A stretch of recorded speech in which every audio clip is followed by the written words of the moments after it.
SC Media is proud to present this month's CISO Stories program, hosted by yours truly, Jessica Hoffman. This is a show where CISOs share tales from the trenches and unpack leadership lessons learned along the way. Listen to previous CISO Stories podcast episodes at CISOstoriespodcast.com. The Cyber Risk Collaborative is a unique membership community enabling cybersecurity leaders to work together in a trusted environment. To learn more, please visit CISOstoriespodcast.com/CRC. Greetings, everyone. Welcome back for another month's episode of CISO Stories podcast. You got myself, Jess Hoffman, as your host, and we got Dr. Dustin Sachs with us today. What's up, Dustin? How you doing, man? How are you, Jessica? So, you were on my show back when I first started in October 2024. I didn't realize it was that long ago.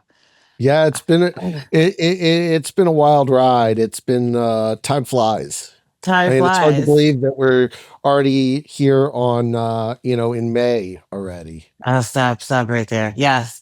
And I think that's before your book was published too. So yeah, this Yes, it month. was. Yeah, so I know at that episode, if you guys want to hear more about before the pre-distribution, you can go back to episode number 196, and this is 223. So how far we've come. But yes, this month's topic is IAM for MSPs, real world deployment. So I was thinking, let's start off with, for the listeners that haven't heard of you before, don't know anything about your book, tell them a little bit about it. But it's really interesting stuff because, when we're talking about identity and access management or just continuous monitoring in general, I mean, it's not always just about technical, it's a behavior problem. And that's, a lot of crust of what your investigation, your research was about in your book, the behavior, the trust, the delegation, the accountability. I mean, Lord knows accountability is always an issue. So yeah, I'm excited to learn more about what you think from a behavioral perspective too, from your research, how IAM for MSSPs, what that kind of looks like. But first, tell everybody about your book and all the great things that you've been doing in our community. Yeah, absolutely. So, Dr. Dustin Sachs, I got my doctorate in computer science focused on cybersecurity and information assurance from Colorado Technical University in 2024. Wrote a book, did my dissertation really on the role that cognitive bias plays in third-party risk management. And then, as is typical for people who do, 4 or 5 plus years of research, on a topic, I had a lot of extra research, so really focused on writing a book about the behavioral science of cybersecurity as it relates to practitioners. So very different from a lot of the behavioral science that's been out there for years about end users. I really wanted to focus on us as the practitioners, having spent, now 20 years plus as a cybersecurity practitioner, starting out in forensics and working all the way up to being the deputy CISO for governance, risk, and compliance for a large fuel services company. Everything that my real big focus, my real big area of study has been the role that different elements of behavioral science play, really focused on how we make decisions. And, when we talk about MSSPs especially, we're talking about some really key fundamental elements of behavioral science that can both be a benefit and can also be a risk if we're not paying good attention to them. So again, as you mentioned, wrote the book, Behavioral Insights in Cybersecurity. That book came out in September of last year. It's been doing really, really well. It was just featured at RSA at their bookstore. I did a book signing there as well. It can be found on Amazon, basically anywhere you buy books.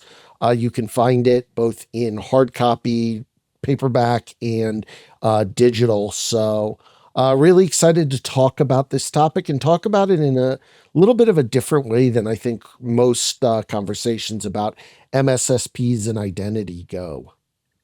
Yeah, not every MSSP handles identity, or or they're monitoring, helping to monitor. So, I mean, I know that this topic is a bit broad, but keeping that in perspective, when we're thinking about MSSPs, when they deploy the IAM, whether it's proprietary or they're monitoring your existing tool stack, where do you see cognitive bias show up the most often? Like in the provider, the client, maybe both?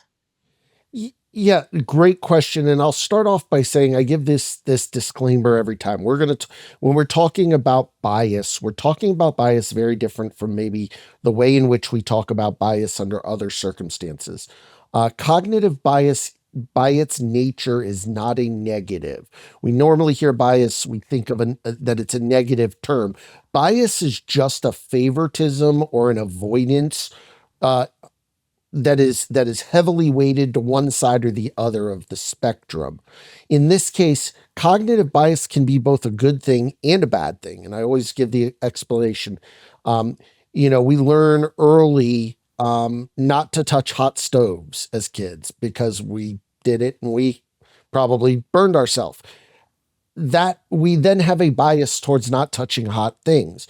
That is a good bias to have. I always give the example. If you were face to face with a wild lion, you would have a bias towards running away because most of us have a bias towards living. That's a good bias to have. Bad bias is when we have a cognitive bias and we don't realize we've got one, and we let it we create a scenario where we think we're making a decision based on one set of criteria, but we're in fact making it based on some other set of criteria. So the biggest challenge that when we outsource to MSSPs or any real third party, the biggest risk we run into is what's known as automation bias. When we automate things, we have this mindset that that the way I said it is going to work and it'll always work. It's a known good configuration. And therefore, anything that comes out of it, I just assume the automation is working or the automation is doing what it's supposed to. So we tend to trust a lot more than we probably should. Um, because we assume that our MSSPs have things under control. Our MSSPs assume that we understand everything that's in the automations that they're doing and that we understand that when we see the dashboards, we're just going to trust those dashboards. So the challenge is that just because a dashboard looks authoritative, just because it looks scary, just because it maybe gives you a sense of security or a feeling of we've got everything under control, there's always a need to have a healthy amount of validation and questioning. We talk about things like zero trust and identity. And the whole concept of zero trust is I'm not going to just blindly trust. So we have to be willing to challenge when we look at everything that we look at on a dashboard. We have to challenge the data and determine, is this data accurate? If I'm about to go say that we've seen an increase in, identity brute force attacking against an organization as a you know, operator within an MSSP, I need to validate that that is in fact the case. I don't want to draw conclusions that might be inaccurate, and I don't want the client to be drawing that or the customer to be drawing that. But we as the customers should also be questioning why is the MSS if something doesn't feel right, that's a really good starting point. So, yes or no question. Do you think with the new innovation and the computing power of AI and so forth at our fingertips, you feel that practitioners are losing some of that strength in their Absolutely. cognitive ability to like read the dashboards? Rather now, it's just like trusting. That's what.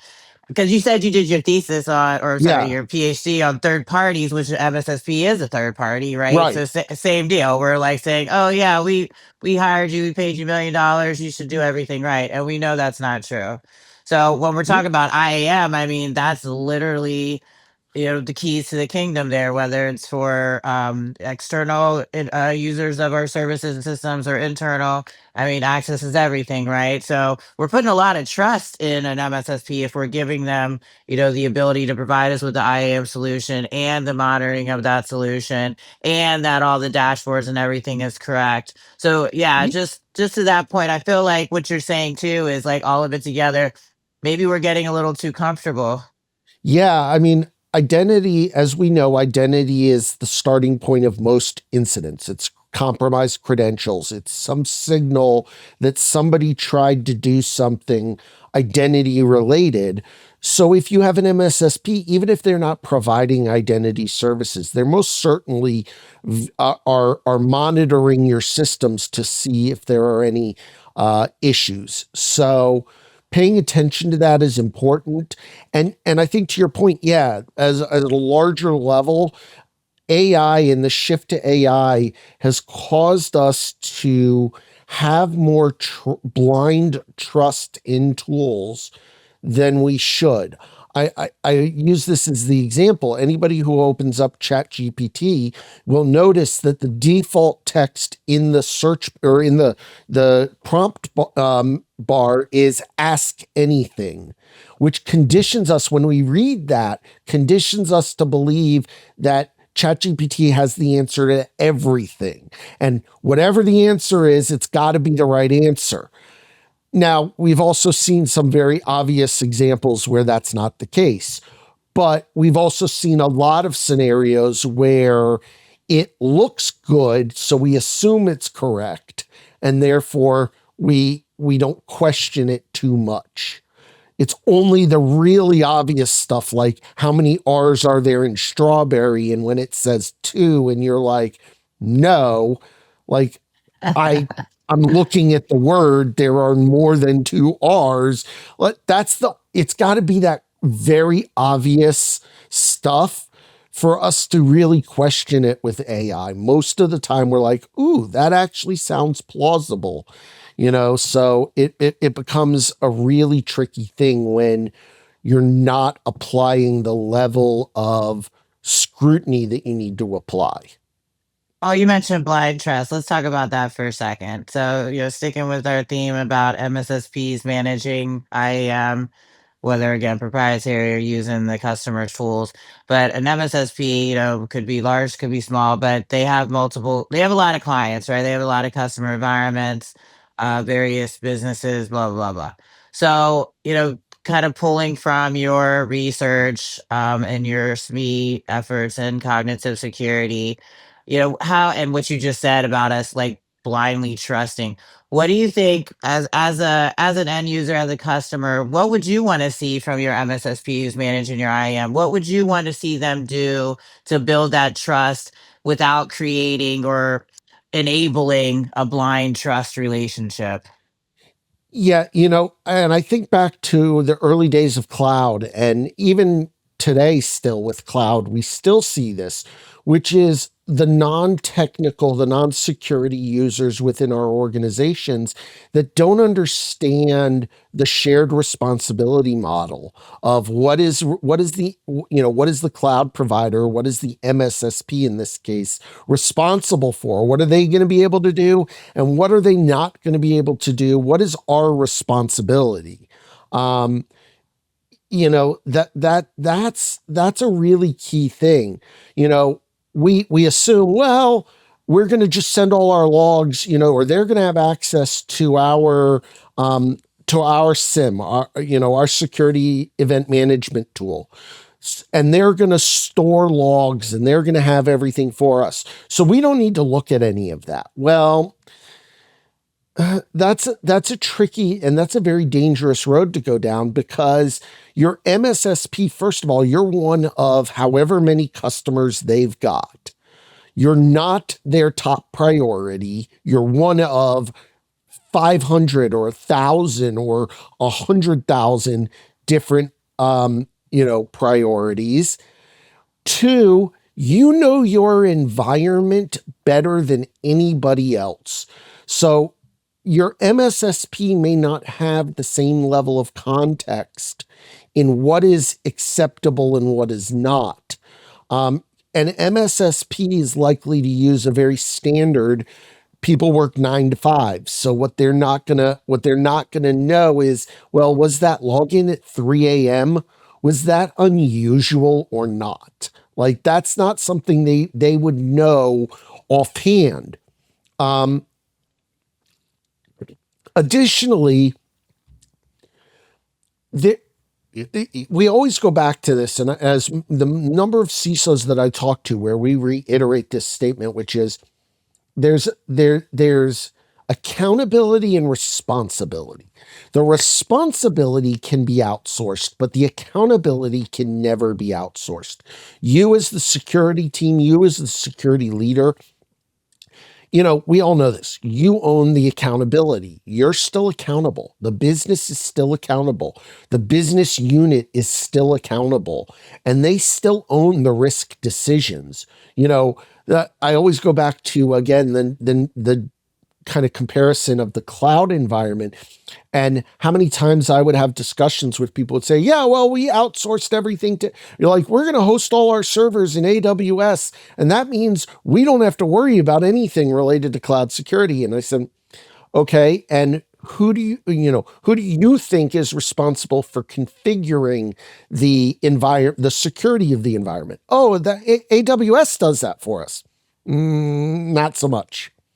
The MSSPs, psychological comfort. I think that's what yeah, you said. A psychological comfort that somebody's watching, that the it's cloud, the MSSP, they got our back. We're yeah, good. it's a concept known as the Peltzman effect. It's actually the idea that we believe that if we've got some level of security, it makes the risk less.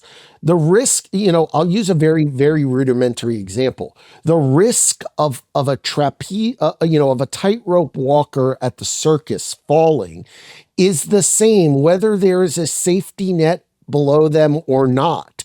Now, the outcome and the impact of that risk is changed based on whether or not there is a net below you or not. Like one is you're going to just fall and you're going to hit the net and you might get some burns. The other is you're going to go splat on the ground. But the underlying risk of falling off that tightrope doesn't change.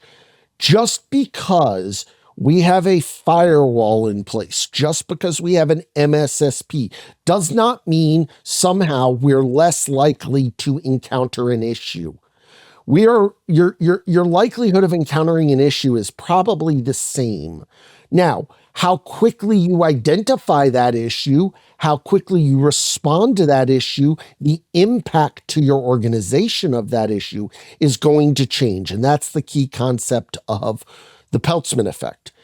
The other thing is you have to be aware that when you are outsourcing anything, when you're working with an MSSP, you're one of X number of customers. When an incident occurs, you may have to wait in line. Your break glass procedures may not work. And we saw this really when the CrowdStrike incident happened, because we had a number of organizations that were down, that were unable to operate, but because they weren't front page news like Delta, they didn't get the attention necessarily they needed. Blind trust forms when we lose visibility, direct visibility, and we believe our responsibility has been outsourced or has been handed off to somebody else. And we kind of do this set it and forget it mentality, which can be problematic if we're not regularly checking in. So I say that a lot too about being accountable versus responsible. So yeah, I mean, no shade to all the MSSPs, MSPs, contract staff aug. We love you. We need you. Absolutely. Absolutely. You're an extension of our team. But you do have a lot of customers, right? We might think our baby's beautiful, but that doesn't mean it's first line for the pageant, okay, on your side. So that partnership is super important. And, that I'm a big relationship person too, that training, all of that stuff. I mean, we don't know what we don't know, but like that blind trust, I think is a word that we don't use enough. Because we're in a world right now of blind trust, and we can't just blindly trust our access. Like you said, they might not know that so and so's in India for 6 months and working at 3 a.m. our time, Eastern Standard Time. I mean, of course, we want to have those rules in place and we talk through it, but the point is they don't know our extended support contracts, whatever it may be, might not know our business, or they don't know our business like we do. So, making sure that blind trust doesn't overrule, especially when it comes to identity and access management. But I do want to ask, since we have you on the line here and you're like, know all things psychological, pick your brain here. So what do you think, when we're talking about identity access management? I know for a fact I've worked with a lot of companies, I've audited a lot of companies, all sizes, all industries, and doing access reviews is always a struggle. Having good account management as far as having accounts that have owners and password changes and no dormant accounts and blah blah. Like there's so many layers to access management in general. So what do you think from a human perspective, the weird login behavior, cognitive activities behind the fact, like what do you think is some of the most dangerous human assumptions when it comes to IAM, besides the blind? We already talked about the blind trust. Yeah, and the more and more that I research it, and the more that I look at cybersecurity and behavioral science, the one thing that kind of sticks out as a theme is what's known as the curse of experience. And this idea, the curse of experience, is the idea that we assume, because regardless of who you are, whatever you do for a living or whatever you're an expert in or think you're an expert in, we naturally as humans assume that everybody else in the world understands us, our area, the exact same. I This is know. why. I'm just teasing. What's that? I said they don't get me. They don't understand we us. this is why in technical roles we often hear, don't, like, you got to stop using jargon. We use jargon and we don't even think about it because we know what the word means. So we use the term MSSP and assume everybody in the world understands what that stands for. MSSP, if you don't know, stands for managed security software, or managed security solution provider. Excuse me. Um, and and we assume people understand what that means, and with that, with IAM especially, we assume everybody knows what everyone's access is supposed to be. Every admins, we assume admins know what they're supposed to do and not supposed to do. We assume end users know what they're supposed to do and not supposed to do. When we're doing user access reviews, we assume that our managers are going to be trustworthy, are going to be forthcoming, and are going to actually review the access that their team has, and be forthcoming about what access their teams really need and don't really need. We also assume users will report anomalies that they see. I mean, the greatest example, Jess, you're associated with a major city in the United States. How often do you guys still have to send out to the citizens of your city, if you see something, say something? Like, we have to point out to people that if you see something suspicious that might be indication of some sort of possible terrorist or criminal or whatever activity, that they should report it. We do, because we've realized we can't just assume people will think to do that.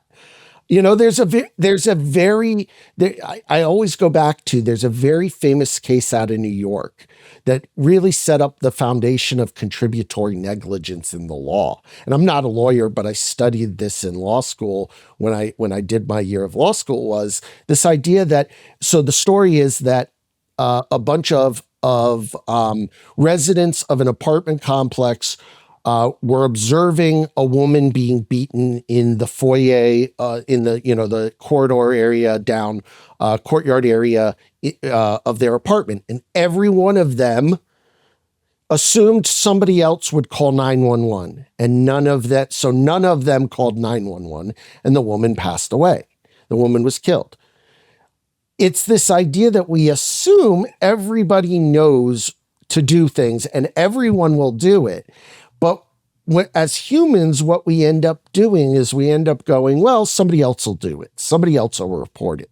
How many times have you driven past, you know, seen a car accident or seen something happen to somebody and you're like, yeah, I'm not getting involved. Like, if everybody does that, that causes problems. Same thing. We assume users will report anomalies. So we don't report them because somebody else will report that. And that can be problematic. The other thing is, especially with IAM, especially with identity, just because I have access to something doesn't mean you understand what my intent behind accessing something was. And this is a tricky one because I may have access to the customer list, and most of the time, you know, at most organizations, having access to the customer list, if you're a salesperson, not suspicious. No malicious intent involved, except if that access occurred on your last day. And while you had access, you then uploaded that to a private, you know, cloud storage service. Now, all of a sudden, just because, yes, I had access, yes, I'm still employed and I still have access, but my intent of accessing that data was very different. So we have to look at, whenever we're looking at activities taken by employees, and identity is the number one, taken by employees or taken by a machine or whatever, we have to look at what the intent is. We have to marry that with what is intent, and we need to know what the intent signals are. All right. So, you're too smart for me, Dustin, Dr. Dustin. Uh, It's not, so, and it's not. It sounds hot, you know, technical, academic, etc. But we've been talking about user behavior as a thing for a while. But part of it is, you know, we every year about this time, it's probably within, you know, the next week or two, we're going to get the next Verizon data breach report. And what we're going to see is human element still plays, you know, 85 to 95% of issues in incidents. We're still going to see that. And we're going to see credentials attacks being the number one. We continue to approach it with, oh, they just don't understand us, so we need to train them better. Instead of looking at what are the workflows we're asking them to implement, and are we asking them to do something that maybe makes sense to us but doesn't make sense or is too hard for them to follow because they don't understand and live security the way we do. you answered some of my other questions about like designing like an IAM deployment playbook. So I feel like you just kind of talked about that. You mentioned the understanding the Yeah. business, having the comms, having good playbooks or actionable responses to the alerts. And I really liked our conversation about blind trust, to be honest, because I think I see that a lot these days. And Am I a victim of that at times? Sure. But I know, right? We gotta condition ourselves to come back and say, what is how did I get this information? Where did it come from? Are there any anomalies? Do I need to follow up? I mean, there's just a lot we need to do as cyber professionals. I think that we're responsible um for checking all authoritative sources. And Yeah, you and mentioned I repetition as well. I think the repetition is very, very important when we're talking about access management, access control management here, or identity and access management, because I know what your work schedule is like per se, but maybe there aren't rules for it, or maybe there aren't procedures for it, or maybe, it just things just, we need to do a better job, I think, in documentation, but also following that documentation. yeah, I mean, I think the biggest thing is if you look at most IAM programs, you have a really good process for onboarding and you have really good documentation around how to onboard. You've automated how to onboard. You've automated maybe user access review, or you've at least got a process for user access review. But where you don't have is what happens when, you know, when you're boarding an account. The other thing is, do you understand, we keep talking about this problem of privilege creep and, overwhelming privileges, but yet we don't do anything to fix it. Part of this ostrich effect of putting your head in the sand is not gonna work. Identity is the foundation to everything that we do technologically, and we have to understand that we have to look at what are people actually using, like have you locked down identities so that they can't be used on Grubhub, that they can't be used on, Gmail or whatever it may be outside of maybe what the corporation allows, or the organization allows. Have you taken the steps? Because what oftentimes we're asking people to do in the actions that we're asking them to do is to do something that they're not preconditioned to do, that is not part of their natural workflow. We want them to use multi-factor authentication. We want them to use some element of, we want them to use different passwords. We want them to not write their passwords down. All of these things are things that go against our human nature of, well, if I'm not, my memory is not going to be good, so I'll write it down somewhere. I'm going to use one password because it's easy to remember, and then I don't have to worry about what is the password for this site. And all of that requires a level of cognition and a level of brain power that oftentimes is not the way we're wired. And asking people to wire their brains differently is not easy. And that's why we have so many of these tools out there for neuroplasticity and memory and cognition and, all of these brain game applications you can get on your mobile devices. It's all about trying to help your brain be better because we know there are limitations, and that's okay. But you can't create a system implemented by people where people are the central part, like identity is, and not account for how those people actually work within your organization. And what works for one organization is not going to work for another organization.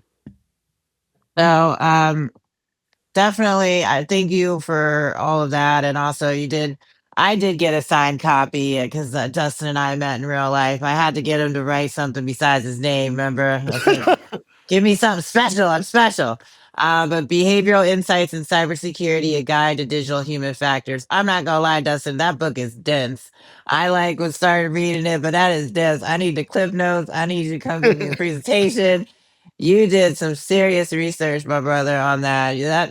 That's a serious publication. So anybody who's interested in learning more, There's also Cognitive Security is a group that's out there. They have some NIST publications as well, but it's pretty interesting. There's some majors that are specific Yep. to cognitive security and cybersecurity. Like, why are people doing the dumb shit that they're doing? So, with people clicking, right? They're always going to be clicking. Stop clicking. But yeah, I think this is a fascinating field, and to think about it in terms of, or think about it in real world, everyday situations that could lead to a compromise, could lead to data leakage, could lead to disruptions in our operations. It's just great. So please, everybody, make sure you check out Dr.